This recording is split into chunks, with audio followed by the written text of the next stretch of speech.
ನಮಸ್ಕಾರ ಎಲ್ಲರಿಗೂ ಸ್ವಾಗತ ನಮ್ಮ ಕೈರುಚಿ ಚಾನಲ್ಗೆ.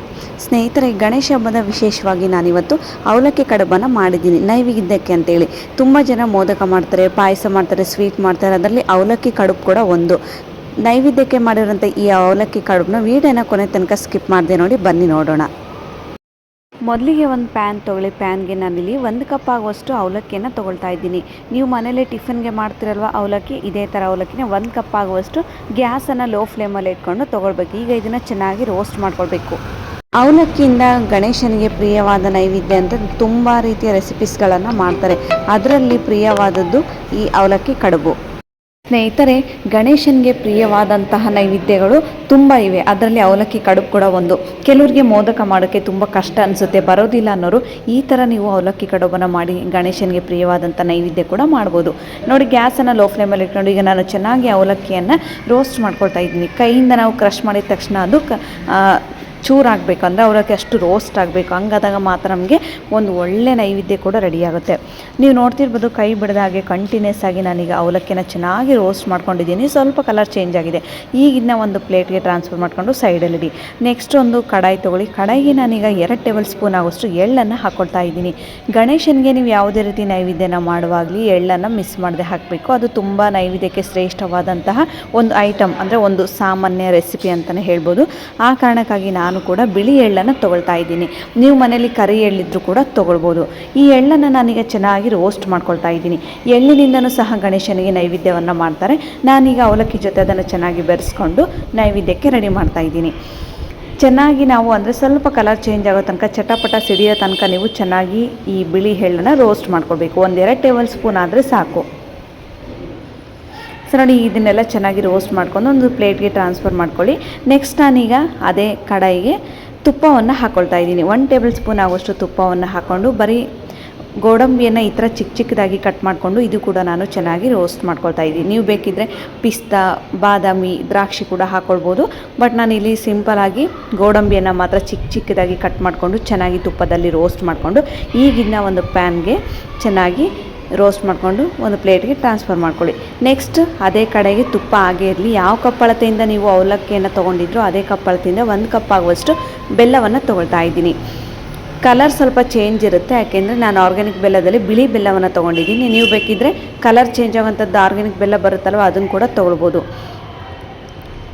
1 ಕಪ್ ಆಗುವಷ್ಟು ಬೆಲ್ಲಕ್ಕೆ 1 ಕಪ್ ಆಗುವಷ್ಟು ನೀರನ್ನು ಹಾಕ್ಕೊಳ್ತಾ ಇದ್ದೀನಿ. ಸಾಧ್ಯ ಆದಷ್ಟು ನೀವು 1/4 ಕಪ್ ಕೂಡ ನೀರನ್ನು ಹಾಕ್ಕೊಳ್ಬೋದು. ಯಾಕೆ ಅಂದರೆ ಅವಲಕ್ಕಿಗೆ ಎಷ್ಟೇ ನೀರಿದ್ದರೂ ಸಾಲದು, ಅದು ಚೆನ್ನಾಗಿ ಕುದಿ ಬರಲಿಕ್ಕೆ. 1 ಕಪ್ಗಿಂತ ಸ್ವಲ್ಪ 1/4 ಕಪ್ ಕೂಡ ನೀವು ಜಾಸ್ತಿನೇ ತೊಗೊಳ್ಬೋದು. ಬಿಗಿನರ್ಸ್ ಆಗಿದ್ದರೆ ಸ್ವಲ್ಪ ಜಾಸ್ತಿ ತೊಗೊಳ್ಳಿ. ಅವಲಕ್ಕಿನ ಬೆಲ್ಲದ ನೀರಲ್ಲಿ ಮಿಕ್ಸ್ ಮಾಡಿದ ತಕ್ಷಣ ಬೇಗ ಗಂಟಾಗ್ಬಿಡುತ್ತೆ. ನಾನೀಗ ಬೆಲ್ಲವನ್ನು ಚೆನ್ನಾಗಿ ಕರಗಿಸ್ಕೊಳ್ತಾ ಇದ್ದೀನಿ. ಕರಗಿಸ್ಕೊಳ್ಳುವಾಗ ಅವಲಕ್ಕಿ ಎಲ್ಲ ಕಂಪ್ಲೀಟಾಗಿ ತಣ್ಣಗಾದಮೇಲೆ ಇದಕ್ಕೆ ನಾನು ಏಲಕ್ಕಿದು ಬೀಜವನ್ನು ಹಾಕ್ಕೊಳ್ತಾ ಇದ್ದೀನಿ. ಏಲಕ್ಕಿ ಸಿಪ್ಪೆಯನ್ನು ಬೆಲ್ಲದ ಪಾಕಕ್ಕೆ ಹಾಕ್ಕೊಳ್ತಾ ಇದ್ದೀನಿ. ಇದನ್ನು ಚೆನ್ನಾಗಿ ಪೌಡರ್ನ ಮಾಡ್ಕೊಂಡು ಬನ್ನಿ. ಅಂದರೆ ಅವಲಕ್ಕಿ ಕಂಪ್ಲೀಟಾಗಿ ತಣ್ಣಗಾದಮೇಲೆ ಪೌಡರ್ ಮಾಡ್ಕೊಂಡು ಸೈಡಲ್ಲಿಡಿ. ಈಗ ನಾನು ಏಲಕ್ಕಿ ಸಿಪ್ಪೆಯನ್ನು, ಮೇಲಿರುವಂಥ ಸಿಪ್ಪೆಯನ್ನು ಈ ಬೆಲ್ಲದ ಪಾಕಕ್ಕೆ ಹಾಕ್ಕೊಳ್ತಾ ಇದ್ದೀನಿ. ಹಾಕ್ಕೊಳ್ಳೋದ್ರಿಂದ ಒಳ್ಳೆ ಫ್ಲೇವರ್ ಬರುತ್ತೆ. ಬೆಲ್ಲ ಎಲ್ಲ ಚೆನ್ನಾಗಿ ಕುದಿ ಬರಬೇಕು. ಅಂದರೆ ನಾನು ಯಾವುದೇ ರೀತಿ ಪಾಕವನ್ನು ಮಾಡ್ಕೊಳ್ತಾ ಇಲ್ಲ, ಬರೀ ಬೆಲ್ಲವನ್ನು ಮಾತ್ರ ನೀರಿನಲ್ಲಿ ಕರಗಿಸ್ಕೊಂಡು ಒಂದು ಬೇರೆ ಪಾತ್ರೆಗೆ ಶೋಧಿಸ್ಕೊಂಡು ತಿರ್ಗಾ ಮತ್ತೆ ಅದೇ ಕಡಾಯಿಗೆ ಹಾಕ್ಕೊಳ್ತಾ ಇದ್ದೀನಿ. ಸಾಧ್ಯದಷ್ಟು ನೀವು ಬೆಲ್ಲದ ಪಾಕವನ್ನು ಮಾಡಿದಾಗ ಚೆನ್ನಾಗಿ ಶೋಧಿಸ್ಕೊಳ್ಳೋಕ್ಕೆ ಟ್ರೈ ಮಾಡಿ.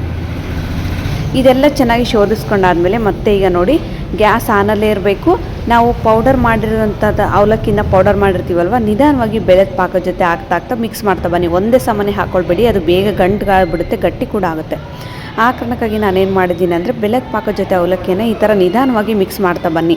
ನೀವೇನಾದರೂ ಬಿಗಿನರ್ಸ್ ಆಗಿದ್ದರೆ ಅಥವಾ ನಮಗೆ ಈ ಥರ ಮಿಕ್ಸ್ ಮಾಡಲಿಕ್ಕೆ ಕಷ್ಟ ಅನಿಸುತ್ತೆ, ಗಂಟುಗಳು ಜಾಸ್ತಿ ಆಗುತ್ತೆ ಅನ್ನೋರು ಗ್ಯಾಸನ್ನು ಆಫ್ ಮಾಡಿಕೊಂಡು ಕೆಳಗಡೆ ಇಳಿಸ್ಕೊಂಡು ಕೂಡ ಚೆನ್ನಾಗಿ ಮಿಕ್ಸ್ ಮಾಡ್ಕೊಂಡಾದಮೇಲೆ ನೀವು ಆನ್ ಮಾಡ್ಕೊಳ್ಬೋದು. ಬಟ್ ನಾನಿಲ್ಲಿ ಲೋ ಫ್ಲೇಮಲ್ಲೇ ಚೆನ್ನಾಗಿ ಮಿಕ್ಸ್ ಮಾಡಿಕೊಂಡು ಗಂಟುಗಳನ್ನೆಲ್ಲ ಬಿಡಿಸ್ಕೊಳ್ತಾ ಇದ್ದೀನಿ.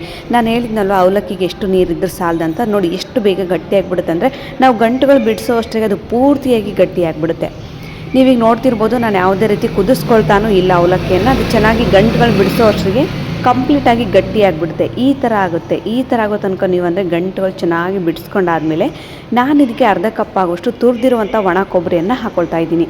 ನಂತರ ರೋಸ್ಟ್ ಮಾಡಿರುವಂಥ ಬಿಳಿ ಎಳ್ಳು ಹಾಗೂ ಗೋಡಂಬಿಯನ್ನು ಹಾಕ್ಕೊಂಡು ತಿರ್ಗಾ ಚೆನ್ನಾಗಿ ಮಿಕ್ಸ್ ಮಾಡ್ಕೊಳ್ಬೇಕು. ಈ ಥರ ಮಿಕ್ಸ್ ಮಾಡಿಕೊಂಡು ಗ್ಯಾಸನ್ನು ಆನಲ್ಲೇ ಇರಬೇಕು. ಯಾವುದೇ ರೀತಿ ಗ್ಯಾಸನ್ನು ಆಫ್ ಮಾಡ್ಕೊಳ್ಳೋದು ಬೇಡ. ಇದನ್ನೆಲ್ಲ ಚೆನ್ನಾಗಿ ಮಿಕ್ಸ್ ಮಾಡ್ಕೊಂಡಾದಮೇಲೆ ಆಫ್ ಮಾಡ್ಕೊಳ್ಬೇಕಾಗುತ್ತೆ. ಖಂಡಿತವಾಗ್ಲೂ ಸ್ನೇಹಿತರೆ, ಅತಿ ಕಡಿಮೆ ಸಮಯದಲ್ಲಿ ಗಣೇಶನಿಗೆ ಪ್ರಿಯವಾದ ಈ ಅವಲಕ್ಕಿ ಕಡುಬನ್ನ ನೀವು ಕೂಡ ಒಂದ್ಸಲ ಮನೇಲಿ ಟ್ರೈ ಮಾಡ್ಬೋದು. ನೋಡಿ, ಈಗ ಚೆನ್ನಾಗಿ ಎಲ್ಲದನ್ನು ಮಿಕ್ಸ್ ಮಾಡ್ಕೊಳ್ತಾ ಇದ್ದೀನಿ. ನೀವು ಬೇಕಿದ್ರೆ ಉಂಡೆನಾದರೂ ಮಾಡ್ಬೋದು, ಬರ್ಫಿನಾದರೂ ಮಾಡ್ಬೋದು, ಕಡುಬಾದರೂ ಮಾಡ್ಬೋದು. ನಿಮಗೆ ಯಾವ ಥರ ಈಸಿ ಅನಿಸುತ್ತೆ, ಯಾವ ಥರ ಇಷ್ಟ ಅನಿಸುತ್ತೋ ಆ ಥರ ನೀವು ಮಾಡ್ಕೊಳ್ಬೇಕು.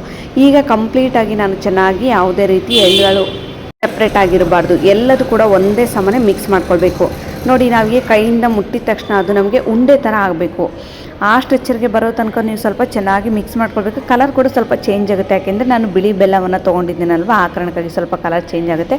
ಇದು ಕಂಪ್ಲೀಟಾಗಿ ಸ್ವಲ್ಪ ಅಂದರೆ ಕೈಗೆ ಮುಟ್ಟುವಷ್ಟು ಬಿಸಿ ಆರಿದ ಮೇಲೆ ಕೆಳಗಡೆ ಇಳಿಸ್ಕೊಂಡು ಈ ಥರ ನಾನು ಕಡುಬನ್ನು ಮಾಡ್ಕೊಳ್ತಾ ಇದ್ದೀನಿ. ನೀವು ನೋಡ್ತಿರ್ಬೋದು, ಸ್ವಲ್ಪ ತೆಳುವಾಗಿಯೇ ಮಾಡ್ಕೊಳ್ಬೇಕು. ಈ ಥರ ಕಡುಬನ್ನು ಮಾಡ್ಕೊಂಡು ಈ ಒಂದು ಪ್ಲೇಟಿಗೆ ಸೈಡಲ್ಲಿದೆ, ಅಥವಾ ಉಂಡೆನಾದರೂ ಮಾಡ್ಕೊಳ್ಬೋದು.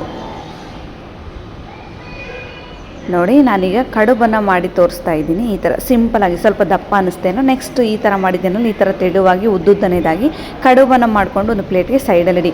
ಇಲ್ಲ ನಮಗೆ ಈ ಥರ ಕಡುಬು ಬೇಡ ಅನ್ನೋರು ನಾರ್ಮಲಾಗಿ ನೀವು ಉಂಡೆನೇ ಯಾವ ಥರ ಕಟ್ತೀರೋ ಉಂಡೆ ಕೂಡ ಮಾಡ್ಕೊಳ್ಬೋದು. ಬಟ್ ನಾನು ಏನು ಮಾಡ್ತಾಯಿದ್ದೀನಿ ಅಂದರೆ ಸ್ವಲ್ಪ ಡಿಫ್ರೆಂಟಾಗಿ ಮಾಡಿದ್ದೀನಿ. ಈ ಥರ ನೋಡಿ, ನಿಮ್ಗೆ ಎಷ್ಟು ಸಾಧ್ಯನೋ ಒಂದು 5 ಕಡುಬನ್ನು ಮಾಡ್ಕೊಳ್ತಾ ಇದ್ದೀನಿ. ಈ 5 ಕಡುಬನ್ನು ಮಾಡಿಕೊಂಡು ನಾನೀಗ ಸ್ಟೀಮ್ ಮಾಡ್ತಾ ಇದ್ದೀನಿ. ಅಂದರೆ ಕೆಳಗಡೆ ಒಂದು ಪಾತ್ರೆಗೆ ನೀರು ಇಟ್ಕೊಂಡಿದ್ದೀನಿ. ಸ್ಟೀಮರ್ ಮೇಲೆ ಮಾಡಿರುವಂಥ ಅವಲಕ್ಕಿ ಕಡುಬನ್ನು ಈಗ ಮೇಲಿಡ್ತಾ ಇದ್ದೀನಿ.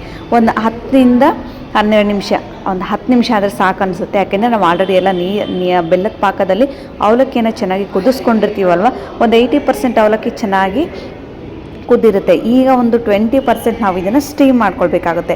ಗ್ಯಾಸನ್ನು ಲೋ ಟು ಹೈ ಫ್ಲೇಮ್ ಇಟ್ಕೊಂಡು ಒಂದು 10 ನಿಮಿಷ ಚೆನ್ನಾಗಿ ಸ್ಟೀಮ್ ಮಾಡ್ಕೊಳ್ಳಿ. ಸ್ಟೀಮ್ ಮಾಡೋವಷ್ಟಿಗೆ ಉಳಿದಂತಹ ಅವಲಕ್ಕಿಯಿಂದ ನಾನು ಏನು ಮಾಡ್ತಾಯಿದ್ದೀನಿ ಅಂದರೆ ಉಂಡೆನ ಮಾಡ್ಕೊಳ್ತಾ ಇದ್ದೀನಿ. ಸ್ಟೀಮ್ ಮಾಡುವಷ್ಟು ಟೈಮ್ ಇಲ್ಲ ಅನ್ನೋರು ನಾರ್ಮಲಾಗಿ ನೀವು ಈ ಥರ ಉಂಡೆಯನ್ನು ಕೂಡ ಮಾಡಿಕೊಂಡು ಗಣೇಶನಿಗೆ ಪ್ರಿಯವಾದಂಥ ಈ ಅವಲಕ್ಕಿ ಉಂಡೆನಾದರೂ ನೈವೇದ್ಯ ಮಾಡ್ಬೋದು, ಅವಲಕ್ಕಿ ಕಡುಬಾದ ನೀವು ನೈವೇದ್ಯನ ಮಾಡ್ಬೋದು. ಸಿಂಪಲಾಗಿ ಈ ರೀತಿ ಉಂಡೆನೂ ಕೂಡ ನೀವು ಮಾಡ್ಕೊಳ್ಬೋದು. ಎಷ್ಟು ಸಾಫ್ಟಾಗಿರುತ್ತೆ ಅಂದರೆ ನೀವು ಮುಟ್ಟಿದರೆ ಸಾಕು ಅಷ್ಟು ಮೆತ್ತಗಿರುತ್ತೆ. ಇಷ್ಟು ಸಾಫ್ಟಾದಂಥ ಈ ಅವಲಕ್ಕಿ ಉಂಡೆನ ನೀವು ಖಂಡಿತವಾಗ್ಲೂ ಒಂದ್ಸಲ ಟ್ರೈ ಮಾಡಿ. ನಾನೀಗ ಉಂಡೆನೂ ಕೂಡ ನಿಮಗೆ ಒಂದು ಓಪನ್ ಮಾಡಿ ತೋರಿಸ್ತಾ ಇದ್ದೀನಿ. ಎಷ್ಟು ಸಾಫ್ಟಾಗಿದೆ ಅಂದರೆ ಕಲರ್ ಕೂಡ ತುಂಬಾ ಚೆನ್ನಾಗಿ ಬಂದಿತ್ತು. ನಾನು ಯಾವುದೇ ರೀತಿ ಕಲರ್ ಕೂಡ ಆ್ಯಡ್ ಮಾಡಿಲ್ಲ. ಅಷ್ಟು ಚೆನ್ನಾಗಿ ನೋಡಲಿಕ್ಕೂ ಕೂಡ ತುಂಬ ಚೆನ್ನಾಗಿತ್ತು ಉಂಡೆ. ಇದೆಲ್ಲ ಉಂಡೆ ಕಟ್ಟಿ ಓಪನ್ ಮಾಡೋಷ್ಟಿಗೆ ನಾವು ಸ್ಟೀಮರಲ್ಲಿ ಇಟ್ಟಿರೋಂಥ ಅವಲಕ್ಕಿ ಕಡುಬು ಕೂಡ ರೆಡಿಯಾಗಿತ್ತು. ಇದು ಕಂಪ್ಲೀಟಾಗಿ ತಣ್ಣಗಾದ್ಮೇಲೆ ನಾನೀಗ ಒಂದು ಕಡುಬನ್ನು ಕೂಡ ನಿಮಗೆ ತೋರಿಸ್ತಾ ಇದ್ದೀನಿ. ನೋಡಿ, ಎಷ್ಟು ಸಾಫ್ಟಾಗಿ, ಉಂಡೆಕ್ಕಿಂತಲೂ ಇದು ಸಾಫ್ಟಾಗಿರುತ್ತೆ. ಯಾಕೆಂದರೆ ನಾವು ಸ್ಟೀಮ್ ಮಾಡಿರ್ತೀವಲ್ವ, ಸ್ಟೀಮ್ ಮಾಡೋಷ್ಟು ಟೈಮ್ ಇಲ್ಲರೂ ಉಂಡೆ ಮಾಡ್ಬೋದು, ಟೈಮ್ ಇದ್ದರೂ ಸ್ಟೀಮ್ ಕೂಡ ಮಾಡ್ಬೋದು. ಖಂಡಿತಲೂ ಗಣೇಶ ಹಬ್ಬಕ್ಕೆ ನೀವೇನಾದರೂ ಟ್ರೈ ಮಾಡಿದರೆ ನನಗೆ ಕಾಮೆಂಟ್ಸ್ ಮೂಲಕ ತಿಳಿಸೋದನ್ನು ಮಾತ್ರ ಮರಿಬೇಡಿ. ಸಿಗೋಣ ಮತ್ತೆ ಮುಂದಿನ ವೀಡಿಯೋದಲ್ಲಿ. ಧನ್ಯವಾದಗಳು ಸ್ನೇಹಿತರೆ.